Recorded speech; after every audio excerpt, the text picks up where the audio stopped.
Hello friends, welcome to KV special channel. आप सब जानते हो मैंने अपने चैनल पर एक न्यू सीरीज स्टार्ट की हुई है केवी पीआरटी ईवीएस को लेकर के, जिसमें मैं आपको ईवीएस के सभी टॉपिक्स कवर कराती हूँ according to the new syllabus जो आपको 2018 में अपडेट हुआ है। फिलहाल जो मैं टॉपिक करा रही हूँ वो है Indian freedom struggle. Indian freedom movement आपका एक टॉपिक है। अगर आप केवीएस पीआरटी ईवीएस का सिलेबस देखोगे तो आपको टॉपिक मिलेगा इंडियन फ्रीडम मूवमेंट या इंडियन फ्रीडम स्ट्रगल। तो ये वाला जो टॉपिक है वो हम कवर कर रहे हैं, जिसमें हम मॉडर्न हिस्ट्री पढ़ रहे हैं और जितने भी इंपॉर्टेंट पॉइंट्स हैं उन सबको कवर कर रहे हैं। साथ ही एक बात और बताना चाहूँगी कि जो जितनी भी वीडियोस अपलोड हो चुकी है ईवीएस की, ऑलमोस्ट सारा सिलेबस कवर हो चुका है। तो प्लेलिस्ट का लिंक मैं आपको डिस्क्रिप्शन बॉक्स में दे दूँगी। इससे पहले इंडियन फ्रीडम स्ट्रगल पर दो पार्ट्स आ चुके हैं, उनका भी लिंक मैं आपको डिस्क्रिप्शन बॉक्स में दे दूँगी। एक चीज़ और कहना है कि भाई टेलीग्राम पर भी चैनल बना दिया है मैंने केवी स्पेशल का, ठीक है। तो आप लिंक मैं डिस्क्रिप्शन बॉक्स में दूंगी, उससे ज्वाइन कर सकते हो। साथ ही फेसबुक पर भी हमारा ग्रुप है, लिंक डिस्क्रिप्शन बॉक्स में है, वहाँ से ज्वाइन कर सकते हो।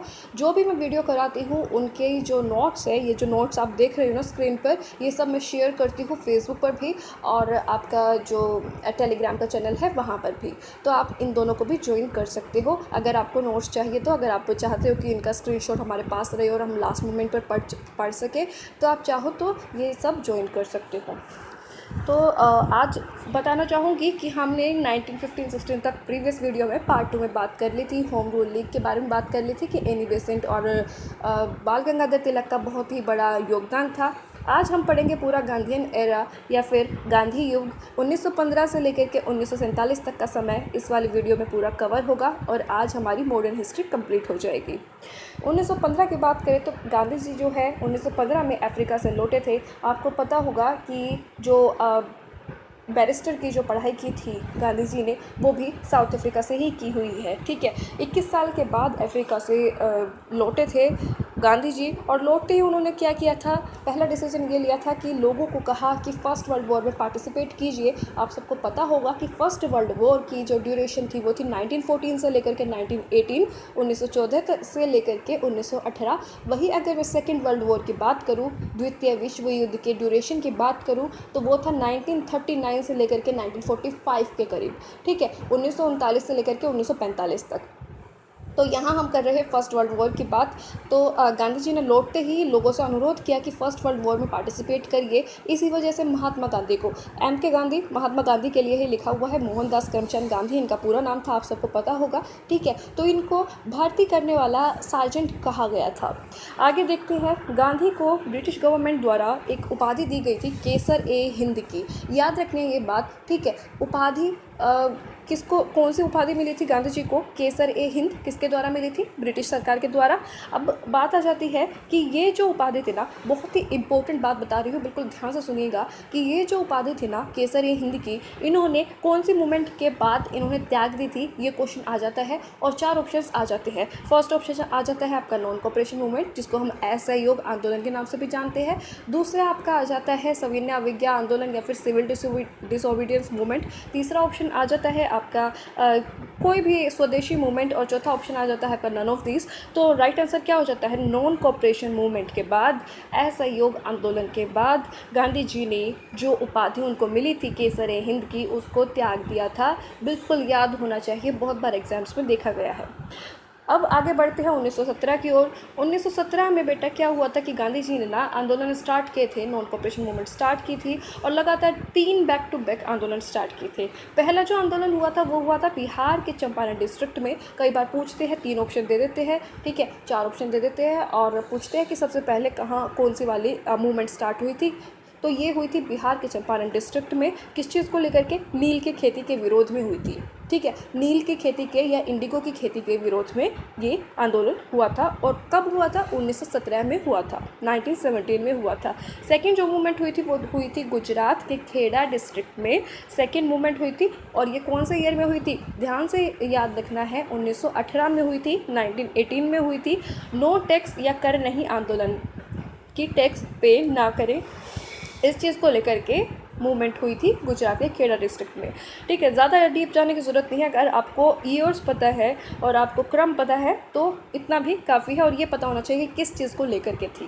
थर्ड जो आपकी गांधी जी ने जो मूवमेंट की थी वो आंदोलन हुआ था अहमदाबाद में, और अहमदाबाद भी कहाँ पर है, गुजरात में ही है, और ये भी कौन से ईयर में हुआ था, 1918 में। तो आपको ये चीज़ क्लियर हो जानी चाहिए कि बिहार में जो चंपारण डिस्ट्रिक्ट में जो आंदोलन हुआ था वो हुआ था 1917 में, बाकी जो गुजरात में दोनों हुए हैं, खेड़ा डिस्ट्रिक्ट में और अहमदाबाद में, वो 1918 में हुए हैं आंदोलन।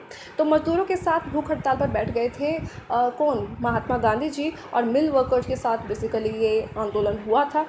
इससे ब्रिटिश सरकार क्या दबाव में आ गई थी कि भाई ये गांधी जी तो इतना एमर्ज हो रहे हैं और लोगों के अंदर जो नेशनलिज्म की भावना है वो भी डाल रहे हैं और उनको बता रहे हैं कि आपके साथ गलत हो रहा है, ब्रिटिशर्स आपके साथ गलत कर रहे हैं। तो इसकी वजह से क्या हुआ कि ब्रिटिश सरकार दबाव में आ गई और उन्होंने रॉलेट एक्ट पास करने का डिसीज़न लिया। ठीक है, आगे मूव ऑन करते हैं। आप सबको पता होगा कि 1919 में 19 मार्च 1919 को ब्रिटिश गवर्नमेंट ने रॉलेट एक्ट पारित कर दिया था, या रॉलेट एक्ट लागू कर दिया था, पास कर दिया था। इसमें एक ऐसा कानून बनाया गया कि जिसमें ना डायरेक्टली बिना किसी इन्वेस्टिगेशन के, बिना किसी अरेस्ट वारंट के, ठीक है, बेसिकली गिरफ्तार कर लिया जाता था, बिना किसी मतलब शक के आधार पर जस्ट उठा लिया जाता था, गिरफ्तार कर लिया जाता था। इसका भारतीयों ने पुरजोर विरोध किया, लेकिन क्या हुआ कि भाई रॉलेट एक्ट ऐसे ही रहा। आगे की बात देखिए कि अलीपुर बम कांड में सैफुद्दीन किचनू, आपने नाम सुना होगा, ठीक है, अलीपुर बम कांड की वजह से सैफुद्दीन किचनू को गिरफ्तार कर लिया गया, अरेस्ट कर लिया गया। इसका भारतीयों ने विरोध किया और 13 अप्रैल 1919, बिल्कुल याद रहने ये चाहिए ये तारीख, बहुत बार पूछते हैं कि जो जलियांवाला बाग हत्याकांड हुआ था वो कौन सी वाली तारीख को हुआ था, कौन से ईयर में हुआ था। ठीक है, ईयर सबको पता होता है 1919, लेकिन आपको पता होना चाहिए कि बैसाखी का दिन था, तो 13 अप्रैल तारीख थी। तो ये वाली चीज़ ना एसएससी में पूछी गई है पिछले साल जब CHSL का पेपर हुआ था, उसमें आया था कि बताइए कि जो जलियांवाला बाग है वो कौन से ईयर और डेट पूरी दे दी थी, 13 अप्रैल, 13 मई 1919, 13 जून 1919, इस तरीके से ऑप्शंस बना दिए थे। तो राइट आंसर क्या हो गया था, 13 अप्रैल 1919। तो यहाँ पर जनसभा का आयोजन किया गया अमृतसर के जलियांवाला बाग में, लेकिन जनरल डायर ने क्या किया, जनरल डायर ने गोलियां चलाने का आदेश दे दिया, जिसमें लगभग 400 भारतीय मारे गए। और इस घटना को जलियांवाला बाग हत्याकांड के नाम से हम सब जानते हैं, ये जलियांवाला बाग मैसेकर के नाम से हम लोग जानते हैं। इस घटना के बाद रविंद्रनाथ टैगोर ने सर की उपाधि त्यागी थी। याद रहनी चाहिए ये बातें कि जो महात्मा गांधी जी को उपाधि मिली थी वो थी केसर ए हिंद, बिल्कुल कंफ्यूज नहीं होना है, ठीक है, केसर ए हिंद। और उन्होंने कब त्यागी थी, नॉन कोऑपरेशन मूवमेंट के बाद, असहयोग आंदोलन के बाद उसको त्यागा था। और जलियांवाला बाग हत्याकांड के बाद रविंद्रनाथ टैगोर ने या रविंद्रनाथ ठाकुर ने अपनी सर की उपाधि को त्यागा था। ठीक है, ये चीज़ याद रहनी चाहिए। इस समय वाइसरॉय कौन थे, बहुत बार पूछ लेते हैं, तो इस बार बेटा जो इस साल जो इस समय पर जो वाइसरॉय थे वो थे लॉर्ड चेम्सफोर्ड। भारत के अंदर ही जो ब्रिटिश शासन था उसमें वाइसरॉय कौन थे, लॉर्ड चेम्सफोर्ड थे। नेक्स्ट हंटर कमीशन की बात आ जाती है। 19 अक्टूबर 1919 को एक कमीशन इस घटना की जांच के लिए नियुक्त किया गया, जिसको हंटर कमीशन के नाम से जाना जाता है। और 19 अक्टूबर 1919 को खिलाफत दिवस के रूप में भी मनाया जाता है।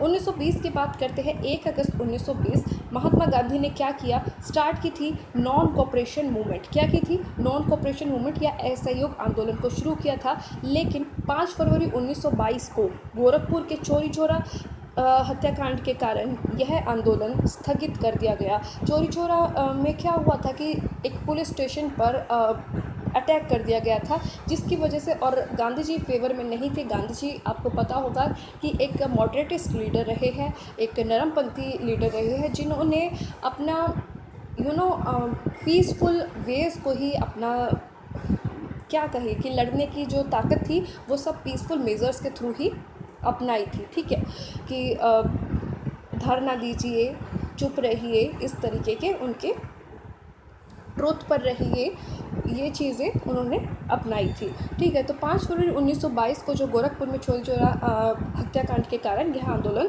स्थगित करना पड़ा था। अब बात आ जाती है ठीक है, ये सेम पेज है। आगे बात करते हैं, क्योंकि गोरखपुर में कुछ लोगों ने पुलिस स्टेशन में आग लगा दी थी। ठीक है, आग लगा दी थी और कुछ लोग इसकी वजह से मारे गए थे। गांधी जी हिंसा के खिलाफ थे, आप सबको पता है। ठीक है, हिंसा के खिलाफ थे, इसलिए उन्होंने यह आंदोलन वापस ले लिया 5 फरवरी 1922 को, ये भी याद रखना है। ठीक, 1923 की अगर बात करें तो स्वराज पार्टी की फॉर्मेशन होती है, और स्वराज पार्टी के जो फॉर्मेशन होती है वो मोतीलाल नेहरू और चित्तरंजन दास जी के द्वारा स्वराज पार्टी का फॉर्मेशन किया गया था इलाहाबाद में। मेन ऑब्जेक्टिव था भारत में संविधान बनाने का। 1924 की अगर बात करें तो 1924 में ना कांग्रेस का अधिवेशन हुआ था कर्नाटका के बेलगांव में। कहाँ हुआ था? कर्नाटका के बेलगांव में। इस वाले सेशन में जो चेयरमैन बने थे ना, इस वाले जो अधिवेशन में, इस वाली मीटिंग में जो चेयरमैन बने थे वो बने थे बेटा महात्मा गांधी जी, मोहनदास करमचंद गांधी जी। और पहली और आखिरी बार ऐसा हुआ था कि मोहनदास करमचंद गांधी कांग्रेस के किसी अधिवेशन के चेयरपर्सन रहे। स्वराज पार्टी की मांगों का समर्थन किया यहाँ पर गांधी जी ने। ठीक है, 1924 में स्वराज पार्टी की जो मांग थी कि भाई हमें संविधान बनाना है और अपना मतलब स्वशासन लाना है, तो ये सब स्वराज पार्टी की मांगों का समर्थन किया था इस वाले सेशन में। 1926 की अगर बात करें तो अखिल भारतीय महिला संघ की स्थापना हुई थी। 1927 की बात करें तो सिमोन कमीशन आया था। भारत का संविधान बनाने के लिए साइमन कमीशन की नियुक्ति की गई और इसे 3 फरवरी 1928 को भारत में प्रवेश किया। ठीक है, इसने 3 फरवरी 1928 को भारत में प्रवेश किया। तो यही बात है कि सिमोन कमीशन जो मतलब एक होता है कि भाई कोई चीज़ बनी और कोई चीज़ लागू हुई तो वो उनका फ़र्क होता है। ठीक है, सिमोन कमीशन की अगर बात करें तो 1927 में ये जो प्रस्ताव था ये लाया गया, लेकिन 1920 में इम्प्लीमेंट करने के लिए 1928 में इम्प्लीमेंट करने के लिए ये इंडिया में आया था। इसके सभी मेंबर्स अंग्रेज होने के कारण भारत में इसका बहुत ही बुरी तरीके से व्यापक तौर पर विरोध हुआ था और पूरे देश में सिमोन कमीशन को वापस जाओ, साइमन कमीशन वापस जाओ, इस तरीके के नारे लगाए गए थे। और सबसे ज़्यादा विरोध किसने किया था? लाला लाजपत राय जी ने किया था, जिस वजह से इनको बहुत लाठियों का प्रहार झेलना पड़ा और लाठियों के प्रहार झेलने की वजह से इनकी मृत्यु भी हो गई थी। अगर आपने भगत सिंह वाली मूवी देखी होगी ना, तब आपने देखा होगा कि उसमें लाला लाजपत राय जो बने हुए हैं, ठीक है, अजय देवगन उसमें भगत सिंह का किरदार निभा रहे हैं, तो उसमें आपने देखा होगा और जानते होंगे कि लाला लाजपत राय की मृत्यु हो गई थी क्योंकि वो बहुत बुरी तरीके से विरोध कर रहे थे और उनकी हत्या कर दी गई थी सांडर्स के द्वारा। 1927 में बटलर कमेटी की स्थापना हुई थी, जिसका मेन ऑब्जेक्टिव क्या था कि सरकार व राज्य के बीच के संबंधों में सुधार करना है। ठीक, 1927 में बटलर कमेटी की स्थापना हुई और इसका मेन ऑब्जेक्टिव याद होना चाहिए कि सरकार और राज्य के, स्टेट और सेंटर के रिलेशन में सुधार करना है। ठीक, स्टेट एंड गवर्नमेंट के बीच में। लाठियों के प्रहार से लाला लाजपत राय की मृत्यु हुई थी। कई बार अगर कारण पूछ लेते हैं तो लाठियों के प्रहार की वजह से इनकी मृत्यु हुई थी। 1928 सिमन कमीशन के विरोध होने के कारण ब्रिटिश गवर्नमेंट ने भारतीयों को संविधान बनाने की चुनौती दी थी। भारतीयों ने एक्सेप्ट कर ली थी पूरे जोश के साथ कि हाँ जी, हम अपना संविधान खुद बनाना चाहेंगे। फिर भारतीयों ने समिति बनाई और कुछ सम्मेलन भी आयोजित किए गए। इस सम्मेलन की अध्यक्षता किसने की थी? मोतीलाल नेहरू ने की थी। उन्होंने एक 7 सदस्य टीम बनाई गई थी, 7 मेंबर्स की टीम बनी थी और संविधान के सिद्धांतों का निर्धारण किया गया था। फिर उन्होंने अपनी एक रिपोर्ट बनाई जिसको नेहरू रिपोर्ट बोला जाता है। नेहरू रिपोर्ट के चेयरमैन कौन थे? अंसारी और मोतीलाल नेहरू जी थे। नेक्स्ट आ जाती है बात 1929 कांग्रेस का जो सेशन हुआ था वो हुआ था बेटा लाहौर कॉन्फ्रेंस। चेयरमैन की अगर बात करें तो कांग्रेस लाहौर कॉन्फ्रेंस में या लाहौर सेशन जो हुआ था इसमें चेयरमैन थे जवाहरलाल नेहरू। और 1929 इसलिए इम्पोर्टेंट हो जाता है क्योंकि इस वाले अधिवेशन में पूर्ण स्वराज की बात हुई थी। पूर्ण स्वराज का संकल्प लिया गया था इस अधिवेशन में, इस वजह से लाहौर कॉन्फ्रेंस बहुत ही इंपॉर्टेंट हो जाती है। और ये कौन से ईयर में हुई थी? 1929 में। सारी बातें इसमें इम्पोर्टेंट है। मीटिंग के आउटकम की अगर बात करें तो संविधान बनाने के लिए गोलमेज सम्मेलन, जो आपने राउंड टेबल कॉन्फ्रेंस सुना होगा, उनके बारे में चर्चा की गई थी। सविनय अवज्ञा आंदोलन, जिसको सिविल डिसोबीडियंस मूवमेंट के नाम से जानते हैं, ठीक है, उसका प्रारंभ करने का निर्णय लिया गया था। तो आगे बढ़ते हैं। अब राउंड टेबल कॉन्फ्रेंस की अगर बात करें तो 3 राउंड टेबल कॉन्फ्रेंस हुई थी। पहली राउंड टेबल कॉन्फ्रेंस हुई थी बेटा 1930 में, first round table conference. Second round table conference हुई थी 1931 में और थर्ड राउंड टेबल कॉन्फ्रेंस हुई थी 1932 में। तो ये बिल्कुल क्रम में हुई है 1930, 31, 32। तो ये चीज़ भूलनी नहीं है। अगर पूछा जाए कि सेकेंड राउंड टेबल कॉन्फ्रेंस कब हुई थी तो फटाक से आंसर दे देना है 1931 में। अगर थर्ड पूछे 1932 में, फर्स्ट पूछे तो 1930 में। इन दोनों राउंड टेबल कॉन्फ्रेंस में क्या हुआ कि संविधान जो है ना हमारा 40% के करीब पूरा हो गया था। तीनों राउंड टेबल कॉन्फ्रेंस एक नोट या फिर एक इम्पोर्टेंट बात, या कह लीजिए कि बहुत जगह पर ये क्वेश्चन देखा जाता है, ठीक है, बहुत जगह पर ये क्वेश्चन जी के सेक्शन में देखा जाता है कि एकमात्र ऐसे प्राणी कौन थे जिन्होंने तीनों राउंड टेबल कॉन्फ्रेंस में पार्टिसिपेट किया था। तो वो थे भीमराव अंबेडकर जी। और कई बार ये भी पूछते हैं कि महात्मा गांधी ने कौन सी वाली राउंड टेबल कॉन्फ्रेंस को अटेंड किया था। तो ये वाला क्वेश्चन भी पूछा जाता है जिसको अभी हम पढ़ेंगे। नेक्स्ट है civil disobedience movement. Civil disobedience movement की अगर बात करें तो 1930 के दौरान की कांग्रेस ने सिविल डिसोबीडियंस मूवमेंट स्टार्ट किया था। रिस्पॉन्सिबिलिटी गांधी जी को बेसिकली दी थी। महात्मा गांधी ने मूवमेंट चालू करने से पहले वाइसरॉय इरविन जो थे उस टाइम पर, लॉर्ड इरविन, उनके पास एक मांग पत्र भेजा था कि इरविन जिसको इरविन ने खारिज कर दिया था। इसी वजह से क्या हुआ था कि साबरमती आश्रम में 78 अनुयायियों, ठीक है, 78 फॉलोअर्स के साथ दांडी मार्च किया था गांधी जी ने। और 6 अप्रैल 1930 जो तारीख है और जो ये ईयर है, बिल्कुल ध्यान रहना चाहिए, दांडी में नमक कानून तोड़ा गया था। कब? 6 अप्रैल 1930 को। तो बिल्कुल ही इम्पोर्टेंट डेट है और ईयर है। नेक्स्ट बात आ जाती है 5 मार्च 1931 में गांधी इरविन का समझौता हुआ था। वेरी वेरी इंपॉर्टेंट, बहुत बार देखा गया है, DSSB के बहुत से एग्जाम्स में देखा गया है कि गांधी इरविन पैक्ट कब हुआ था। गांधी इरविन पैक्ट या गांधी इरविन समझौता कौन सी तारीख और कौन से ईयर में हुआ था? तो ये हुआ था बेटा 5 मार्च 1931 को। और समझौते के साथ आंदोलन बंद हुआ था। इसके बाद जब ये समझौता हो गया ना गांधी इरविन का, उसके बाद महात्मा गांधी ने सेकेंड राउंड टेबल में हिस्सा, जो सेकेंड राउंड टेबल कॉन्फ्रेंस थी उसमें हिस्सा लिया था। और आप सबको पता है कि सेकेंड राउंड टेबल कॉन्फ्रेंस कब हुई है? 1931 में हुई है, ठीक है।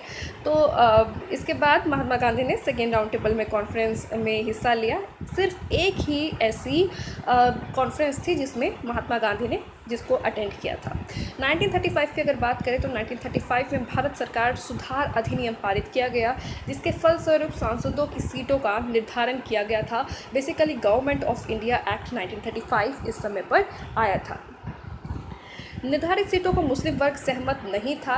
जो सीट्स के जो रिजर्वेशन थी उनसे मुस्लिम जो लोग थे वे इससे सहमत नहीं थे, एग्री नहीं कर रहे थे कि हमें बहुत कम रिप्रेजेंटेशन मिल रहा है, इस वजह से वो एग्री नहीं कर रहे थे। नेक्स्ट अगर बात करें तो 1940 में मोहम्मद अली जिन्ना ने अलग पाकिस्तान बनाने की मांग कर दी थी, ठीक है। 1940 में क्या हुआ था कि मोहम्मद अली जिन्ना जो थे ना, उन्होंने कहा कि हमें अपना एक सेपरेट पाकिस्तान चाहिए। 10 अगस्त 1940 में ऑगस्ट ऑफर पारित हुआ था, जो कि वाइसरॉय लिलथिंगो के द्वारा ये पारित किया गया था। ये मैंने इस वजह से लिखा हुआ है, जो पेंसिल से आप बॉक्स में देख रहे हो, 10 अगस्त 1940 ऑगस्ट ऑफर आया था वाइसरॉय लिलथिंगो के द्वारा। तो ये इस वजह से लिखा हुआ है कि कई बार ना आपको ना ये जो जितनी भी ये क्या कहूँ कि भाई ये जितने भी मूवमेंट्स हैं या फिर ये जितने भी जैसे गांधी इरविन पैक्ट हुआ या जितने भी इम्पोर्टेंट इंसिडेंट्स हुए ना, उनको क्रम से पूछा जाता है और पूछ लिया जाता है कि इनका सही क्रम क्या होगा। और ऑप्शंस में दे देते हैं 1 2 3 4 4 2 3 1, ठीक है। इस तरीके से मैच द फॉलोइंग की तरह पूछ लेते हैं। तो ये भी आपको पता होना चाहिए। और उन ऑप्शंस में ना ऑगस्ट ऑफर भी दे देते हैं। तो 1940 में ही आया था ऑगस्ट ऑफर भी। क्रिस्प मिशन की बात करते हैं, बहुत ही इम्पोर्टेंट। 1942 में आया था क्रिस्प मिशन। चर्चिल ने अनाउंस कर दिया था क्रिस्प मिशन को। भारत का संविधान तब तक 60% के करीब बनकर के तैयार हो गया था। और इस समय भारत का वाइसरॉय कौन था? लॉर्ड लिनलिथगो था। 1942 में क्विट इंडिया मूवमेंट स्टार्ट हुई। भारत छोड़ो आंदोलन 8 अगस्त 1942 में सबसे पहले बम्बई और कोलकाता से ये जो मूवमेंट थी क्विट इंडिया मूवमेंट की अंग्रेज़ों भारत छोड़ो ये वाली मूवमेंट स्टार्ट हुई थी। उद्देश्य था अंग्रेज़ों भारत छोड़ो। इससे स्टार्ट होती है इसके स्टार्ट होते ही महात्मा गांधी जी को और अन्य क्रांतिकारियों को गिरफ्तार कर लिया गया था, अंग्रेज़ों को भारत छोड़ने पर मजबूर करना, लेकिन क्रिस्ट मिशन के आते ही यह आंदोलन बंद हो गया था। ठीक है, तो ये पता होना चाहिए। 1 सितंबर 1942 नेताजी, अब एक चीज़ और इम्पोर्टेंट यहाँ आ जाती है 1942 में, वो ये है कि 1 सितंबर 1942 की अगर बात करें तो नेताजी, कौन नेताजी? नेताजी सुभाष चंद्र बोस की बात हो रही है यहाँ पर। तो नेताजी सुभाष चंद्र बोस ने आज़ाद हिंद फौज के नाम से इंडियन नेशनल आर्मी बनाई थी। बिल्कुल याद रहनी चाहिए ये बात। Indian national army INA form की थी किसने? नेताजी सुभाष चंद्र बोस ने 1942 में 1 सितंबर को। 1946 की अगर बात करें तो कैबिनेट मिशन की स्थापना हुई थी। इस मिशन के अंतर्गत भारत का संविधान बनकर तैयार हो गया था। कब? कौन से मिशन के दौरान? कैबिनेट मिशन के दौरान। बहुत बार क्वेश्चन आता है 1946 में कि किस मिशन के दौरान हमारा संविधान बना था, तो कैबिनेट मिशन राइट होता है, ना कि क्रिस्प मिशन। क्या राइट आंसर है? कैबिनेट मिशन, याद रहना चाहिए। 1947 की बात करते हैं तो लॉर्ड माउंटबेटन ने भारत आए थे और उन्होंने भारत और पाकिस्तान को 2 अलग अलग देशों में बांट दिया था, बना दिया था। और भारत पाक के जो रेखा है ना, उसका नाम भी याद रहना चाहिए, red Cliff line. Red Cliff line के नाम से जानते हैं किसको? भारत और पाकिस्तान के जो बाउंड्रीज़ को सेपरेट करते हैं उस रेखा को, और जो इंडिया और चाइना को सेपरेट करता है उसको हम मैकमोहन लाइन के नाम से जानते हैं। ठीक है, इस प्रकार कई वर्षों की गुलामी के बाद भारत देश स्वतंत्र हो गया था